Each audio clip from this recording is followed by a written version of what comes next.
jangan sembarang ngomong, jangan nuduh orang nggak kuat oposisi, padahal dia sendiri tidak punya rekod kuat dalam oposisi.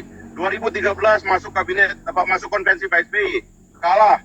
2014 masuk ke tim sukses Pak Jokowi, tim jubir, kalah, menang, berkuasa lagi. 2017 setelah 2016 dipecat Pak Jokowi, masuk ke dalam kabinet Pak Prabowo, menyingkirkan kandidat yang sudah ada jadi gubernur DKI, berkuasa lagi. Sekarang 2019 ikut Pak Surya Paloh. Ini oposisi apa macam begini? Jadi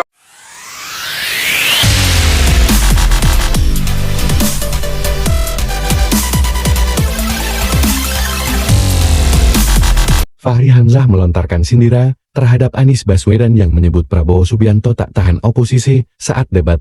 Waketum Partai Gelora sekaligus jubir tim kampanye nasional TKN Prabowo Subianto dan Gibran. Fahri menyebut kalau dirinya mendengar rumor mentari dari partai pendukung Anies akan mundur dan menjadi oposisi. Fahri lantas menyampaikan sindiran menohok atau satir terkait hal itu. Fahri mendengar partai pendukung Anies yang kini berkoalisi dengan pemerintah akan keluar dari kabinet pekan ini, disampaikan melalui X atau Twitter pribadinya. Sementara PKB dan Nasdem membantahnya. berarti nggak ada hubungannya antara pencalonan Anies Baswedan dengan partai politik.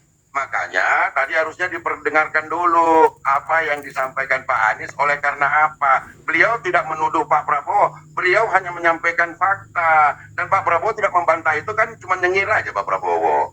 Dan kemudian Anda seakan-akan menjadi perwakilan daripada Pak Jokowi untuk menyampaikan itu. Itu kan salah sebetulnya. Hubungannya dengan Pak Jokowi, ini kita bicara Pak Prabowo kok. Saya anggota tim sudah bicara Pak Prabowo, Bu.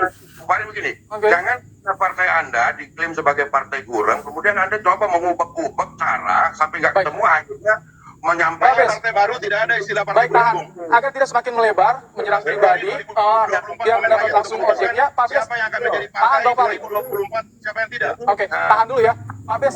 Jadi betul akan mundur atau bagaimana dari Nasdem? Nama yang baik, kemudian jadi miskin ide untuk menyampaikan hal-hal seperti ini. Oke, kita kembali ya ke tadi pertanyaan Pak Bes. Bagaimana, apakah betul ada informasi mundur tadi Pak Bes?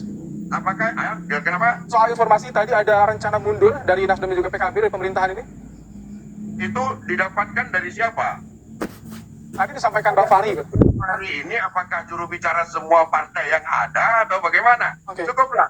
Itu gelora digelorakan saja gitu. Jadi biar kita yang mengurus partai kita, mudah-mudahan gelora nanti bisa lolos parlemen gitu. Ngapain daripada menyampaikan, kok nanya-nanya ada apa kan gitu, biar kami yang mengurus urusan kami.